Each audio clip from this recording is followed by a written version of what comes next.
I honestly had the hardest time putting together this list. There were so many. I feel like, what was the last list that I did? Was it? I think it was Gen Con. And I feel like there were way more on this list that I think I had like 50 games and I was like, I want all of these games. You have to limit it down. I was like, what? Yeah, if you can only pick 10 games to choose from. What would those 10 be? Yeah, which 10 are you going for? Hello everybody, welcome back to the channel today. My name is Carly. And I'm Kim. And today we're going to be talking all about Essen. Which, if you are not aware of what Essen is, there are lots of board game conventions that happen all over the world. Mm-hmm. Essen is arguably one of the biggest, if not the biggest. Yeah, it is like the biggest. And it's in Germany. Yep. I don't know where in Germany. Item. But I know, maybe next year. We need to start working towards it. We've got active passports. Let's go. Let's do it. Sponsor us. Anyways, so Essen is just this amazing, huge convention where you are able to go and get your hands on either hard to find games or games that are just barely kind of coming out and kind of new to the market. Because of that, every single year, really for every convention, Board Game Geek releases a preview and basically kind of showcases all the games that they are anticipating that are going to be arriving at Gen Con, or not Gen Con, see I've got Gen Con on my mind now, Essen, that will be at Essen. So we went through this list with a fine tooth comb. No, is that what it is? A fine yeah, I think it is a fine tooth comb. Fine tooth comb. And we found the 10 games that we would run to if we were at Essen.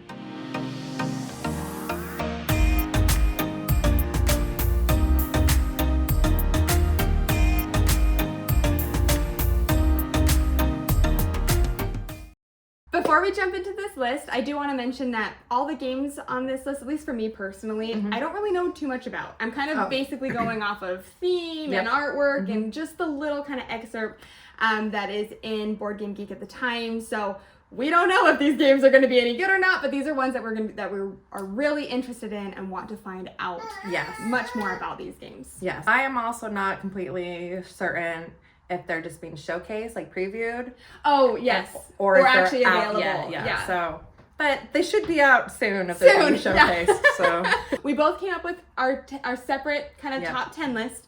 So these are going to be 10 games to be on the lookout for if you're going to Essen. And if you are not going to Essen, then still be on the lookout for these games, and hopefully we can get our hands on them soon. I have 2 games right now by number 10, so I just have to decide. Should I start with my honorable mention? You have an honorable mention. Maybe I should just add mine as an honorable mention. Okay, go ahead. What is so my honorable mention is one that I actually kickstarted. I think I already know what this one is. I kickstarted it, but because, like, you know when you kickstart something and you get all the emails and you're like, oh, I can't wait. So, like, to be able to see it being showcased, even though I know I will have my hands on it eventually, I would go and I'd be like, oh, it's there in person. Can I take a guess? Yeah. Is it Chance for the Old Ones? It is. Really excited for it. I should have my hands on it soon. Raise your Colt and summon the old ones. Yeah. Like, yes. So if you don't know, Chance for the Old Ones is a game where, like, it's Cthulhu, but instead of, like, being the ones trying to, like, banish the creatures that are coming to the earth, you're actually a cult member. Trying to raise them. You're trying to bring them. You're trying to raise the demons. So it's gonna be cool. I'm really looking forward to it. So my number 10, I think the reason why I picked it was mainly because of the theme. Like, I love ancient Greece and like Rome and just those kind of like ancient, like civilizations and stuff. This game is Pillars, how do you even say that? Pillars of Heracles? Thank you. Heracles. Ancient Greece unfolds, conquer, trade, build, strategy meets mythology. I really like area control type of games, and this definitely has it in it. And it also kind of mentions bag or pool building, which I love bag building. And so I don't know, it just looks really, really interesting. I love your little personal player boards. I assume that those buildings you are like unlocking and then like building onto the map, the shared map in front of you. I like area control games. And then that mixed with some sort of like pool building, deck building type of thing, I'm like here for it. My number 10 is Neon. So this is like a fighting based game. It says fighters compete in the tournament while exploring the city of the future. The things that could intrigue me about Neon was, one, the cover. It's very like what? It's like a dystopian neon. Yeah, and then I was thinking of, what's that one movie? Tron? Tron! Yeah, it totally yes. looks like Tron. Like Tron, and I really enjoy Tron. So that is one thing. Has like an interesting like circular, I don't know, the board setup intrigued me. And then the other thing was that there are several different modes to play the game. Resurrection mode, which is the fighter to score the most victory points win. The second one is squad, so you're playing in teams, and whichever team scores the most wins. And then there's battle royale. Yes. And I really love it when games come up with like different variations and ways to play the game, because it just adds more like variability and then just like replayability. Like it would be a really like fun game night game too. Absolutely. No, I really love 2 to 6 players. This one. I don't So- know how I didn't even see this one. There's so many. I'm glad you got it. There were so many. So my number 9 is one that I really didn't know too much about, but the cover kind of drew me in, and then when I looked at the actual Board Game Geek page and I kind of saw the layout on the table, I was like, okay, that looks kind of interesting. And this one is Beyond the Horizon. This is a civilization game. Thank you. In which players will compete to become the most influential society in history through exploration, expansion, development, and production, research, and technological advancement. So I really like the way that this looks on the table. So I'm guessing that you have your little board and you're going to be building, like actually building out tile by tile this little civilization, but then you have this like tracks system that's also going on over on the other side of the board, that I believe you are kind of competing for goals and trying to achieve certain stuff on that track over there. It looked interesting. I really liked, I'll pull up this picture again. I really liked this aspect of like tile by tile, kind of like building out. I believe it's like a shared like town or area that you're building out. And so I kind of like that kind of tile laying aspect. A good tile placement game. Yep, to like building out like a civilization. So yeah, so it looked interesting. Definitely one I would want to check out more about. My number 9 is Sparks. In Sparks, the robot factory needs you with the assistance of your trusty animal companions. So in this one, you're building the robots and you have animal companions that are helping you to build it. It does look really cute. It was on my short list. Yeah, I think that it would also be like a fun one to play with all the boys in my family, because I've got 2 boys and then I've got my husband who's a mechanical engineer. I guess it says, in Sparks, each player runs a robot factory and takes turns being the active player. As the active player, you play one of your production tiles to make a number of dice from the junkyard.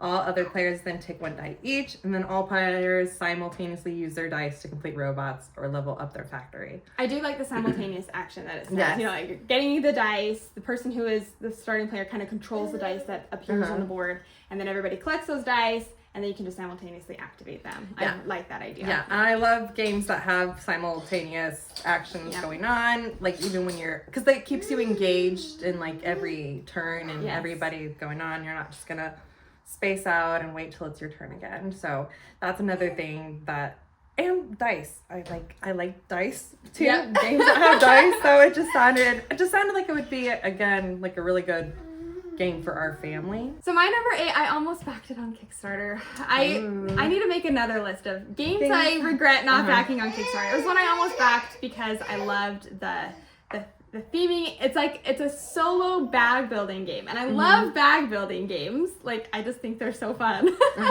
But this game is Conservice, published by Salt and Pepper Games, and again, it's a solo bag building game, and what you're like thematically is you're like a fisherman and you're going out in the water and you're collecting fish, and then you are using those fish, you're like selling those fish back to the market. I really enjoy solo games. I play a lot of games solo. So to have a solo game that's also bag building, like I love that. And in this game, you are moving through the seasons. And so I think you have to complete like 1 year. I think that's what it is. Or it's like a certain amount of time that you have to complete. And so you're going through trying to complete these objectives or complete these missions. And like you can upgrade your boat, I believe. So like your boat slowly gets better and better. It sounds fascinating to me. Like I want this game so bad. And I'm starting to like get into solo gaming a little bit more. I never really felt like, because for me, the main reason why I want to play board games is because I get to play with other people and interact, and the extrovert in me likes to have that. But every now and then, especially when my husband's like downstairs playing Fortnite or something, and I'm like, what do I do for the rest of the night? Kids are in bed. I'm like, you know what? I can pull out a solo game.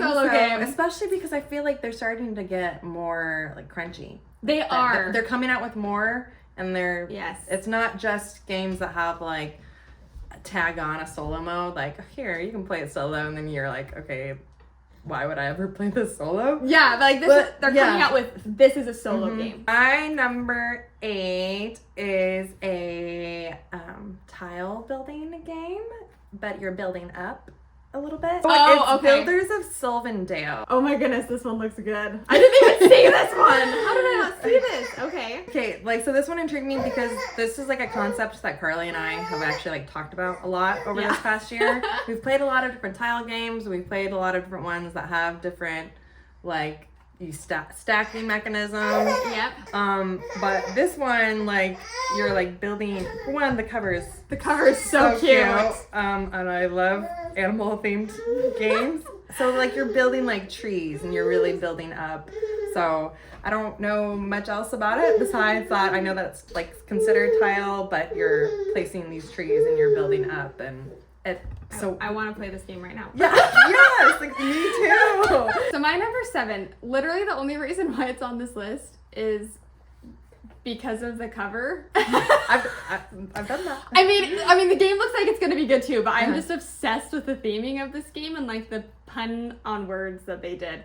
And so this game is Roaring Twenties. And so it's amazing, right? Yeah. So obviously, like, Roaring Twenties, that's like a term that people use just describing like the 20s, right? Oh my But gosh. they took this name, and instead of roaring, like, it's Roaring Twenties as in like dinosaurs. And so it's like a card game. And so in this game, it says each round you will bid on a dinosaur or pass, and every dinosaur has different preferences. You either need the right snacks to lure it or splendid gems to bribe it. Oh my goodness, no, it's amazing. You need to look at these. Like, so they're all like dressed up like 1920s, like flapper girls and stuff. Oh my goodness. And it's like a bidding game. So you're like bidding, trying to win these dinosaurs.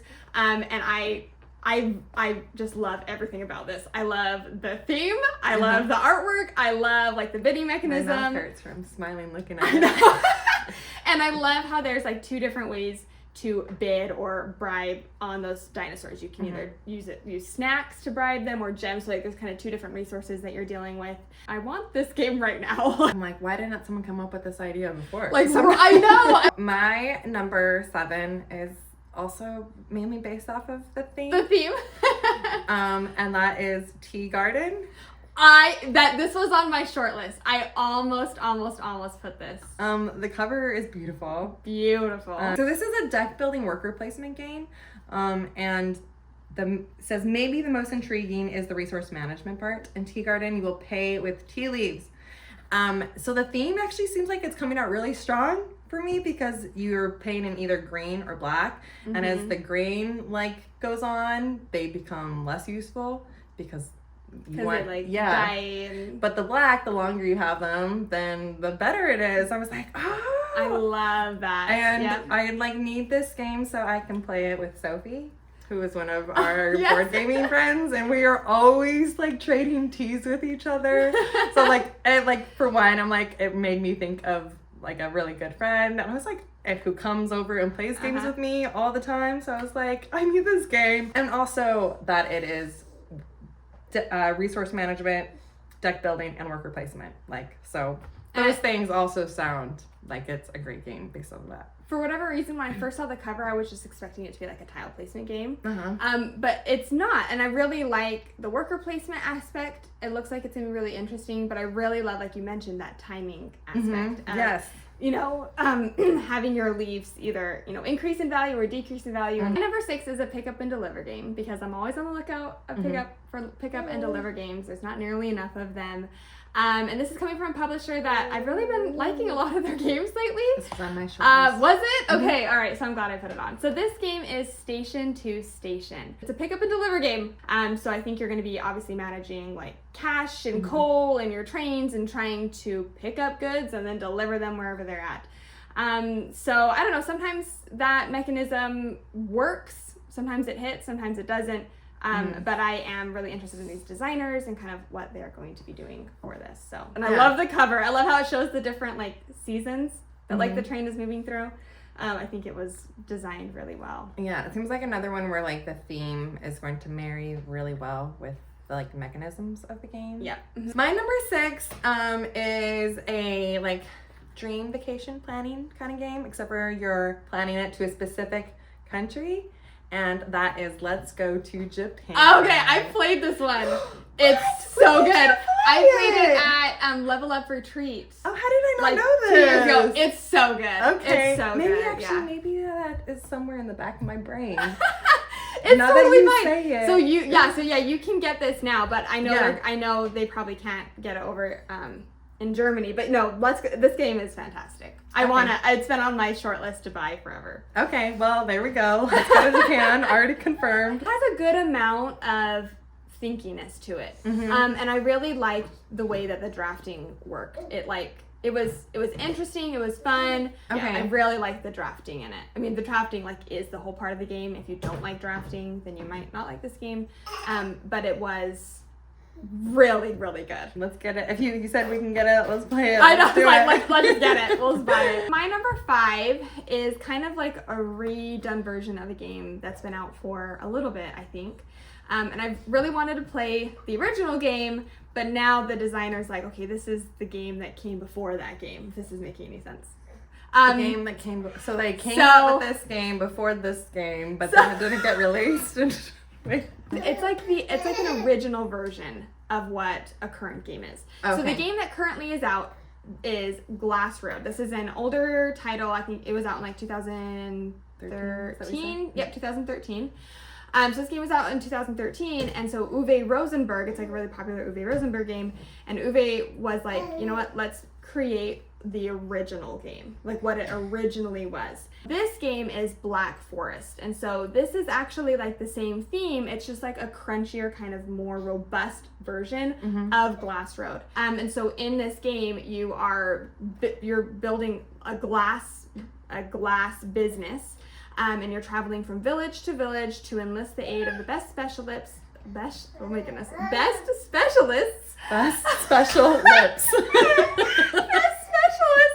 exploiting the abilities of these specialists, and lets you collect resources and lay out new landscape tiles. The reason why I really like Glass Road, I've never actually played it, but I've loved these wheels that you're dealing with and working with. And so all of this is found in the original Glass Road game.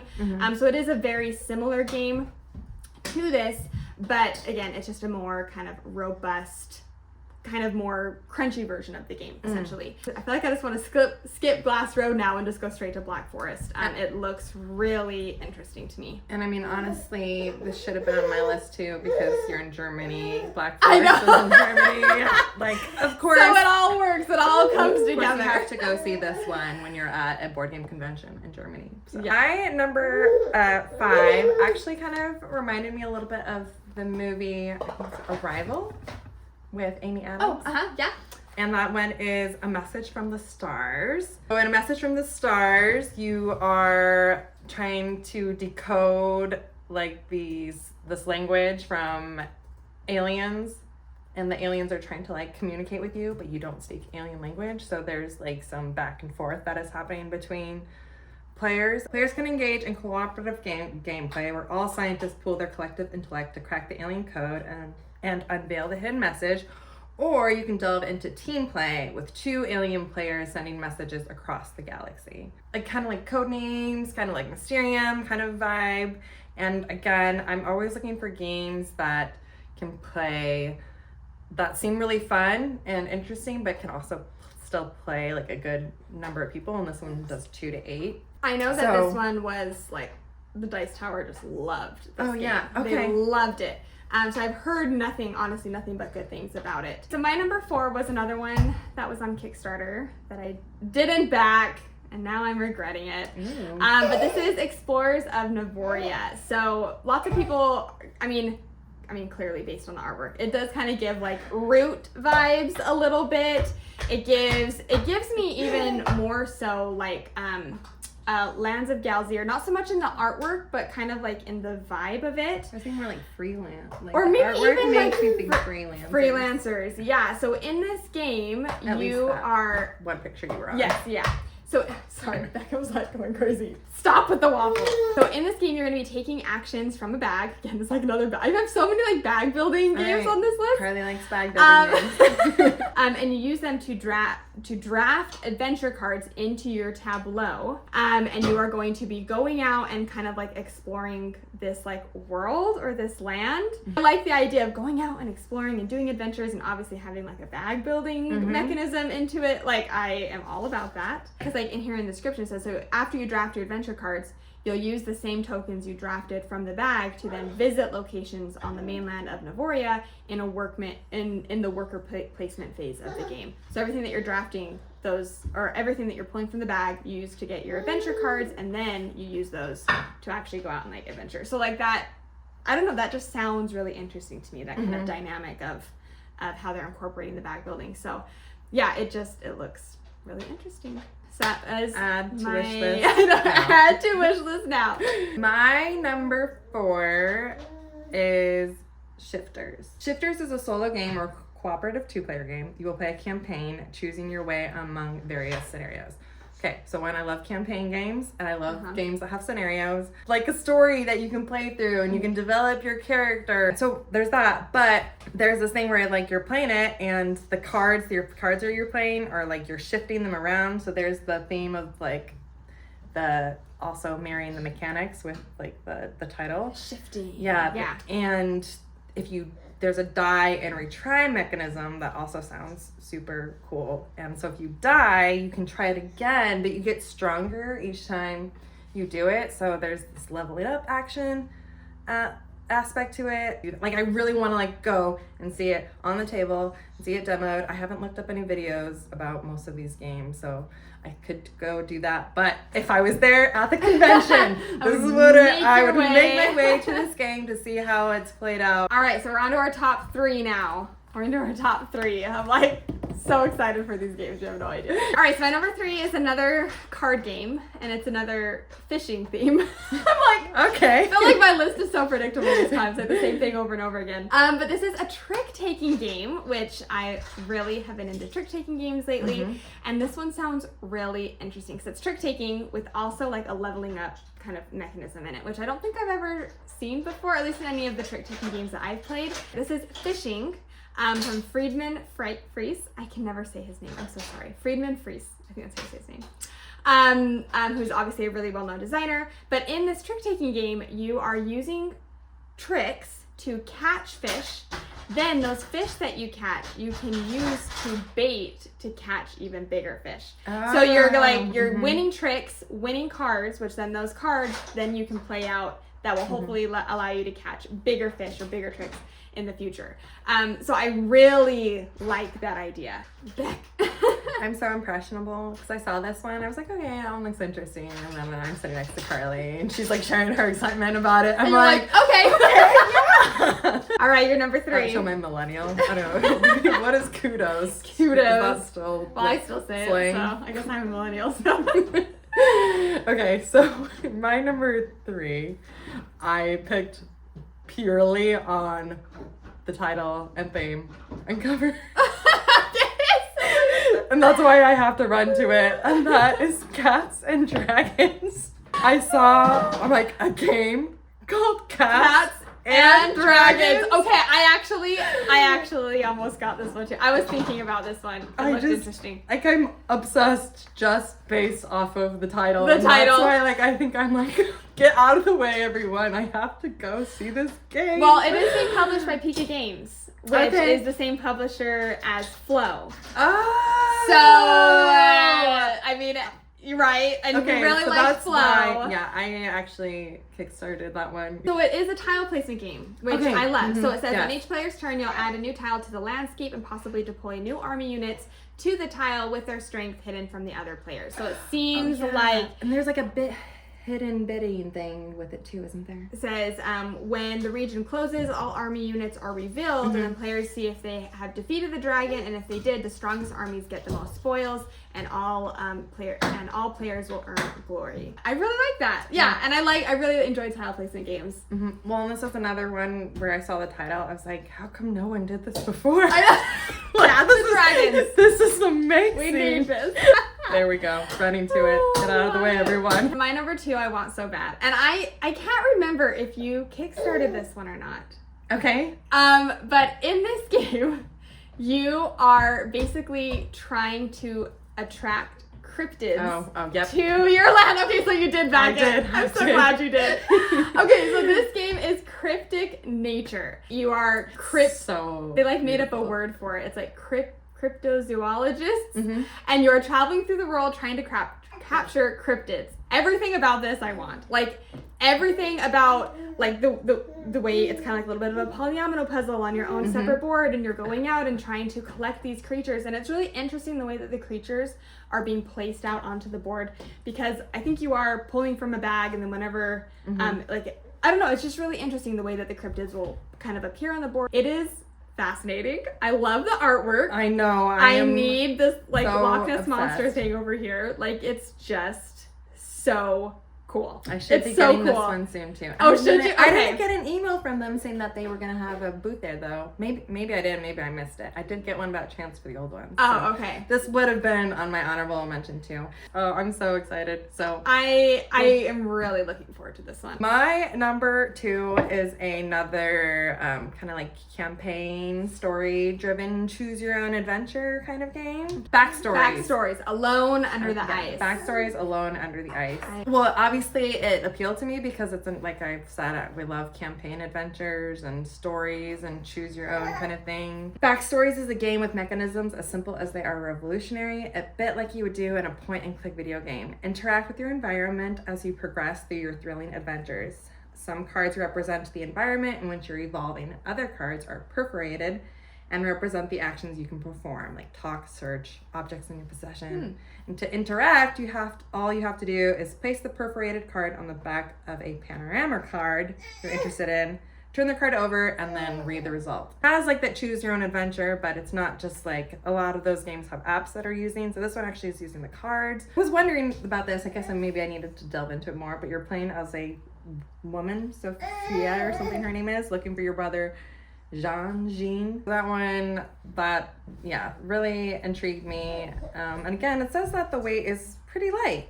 So yeah, like it could be a good one to play with my kids. It looks interesting. I really like that card mechanism of like flipping cards and like being able to see through to the information below. That's interesting. I can really see my kids enjoying doing that. All right, so now we're on to our number 1, and I feel like I've been waiting for this game forever.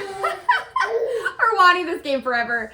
But this game is Unconscious Mind. You are basically playing as are you playing as Freud?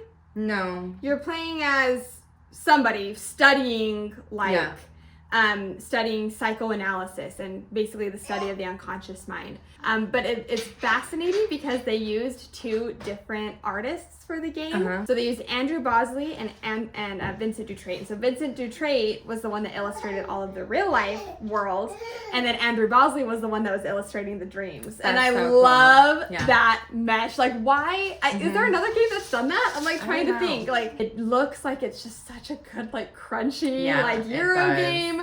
I love the tracks system. I'm pretty sure there's like little like medicine bottles. Yeah, like little medicine bottles right here. Like everything about this production just looks fantastic. Yeah. And I love this theme of, trying to help and like cure patients, right? And I'm dying to play this game. I am too. I was actually looking at this one this morning, and I should have realized that it was gonna be like in my mind. I didn't see it. I didn't see it on the list that I was looking at for for Essen, but I did see it. It's in the hotness list right now. It's in the hot list because I think it is like just barely fulfilling to backers or delivering to backers.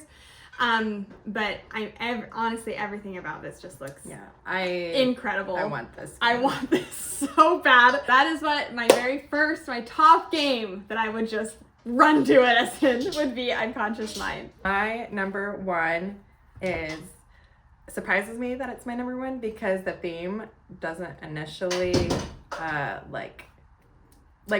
draw me in, but like learning about it and seeing how well the theme marries with the mechanics, I'm running to it because I have to, I want to play this game and I want to see it and I want to like get down and crunchy with it, and that one is Pampero. So with no natural resources, the government of Uruguay is concerned about the country's dependence on imported fossil fuels. As consequence, it is seeking to increase the share of domestic resources, of which the most feasible are biomass and wild energy, as well as employing end-use energy efficiency measures to increase its energy security. Windmills, okay, cool. Like, why do I have a board game about that? But as I was thinking, I'm like, I love Power Grid. Power Grid, the mechanics are so good, but like this idea of building like energy and may be interesting. But when I was like reading more about the mechanics of this game, and I was watching Padre's video about this one,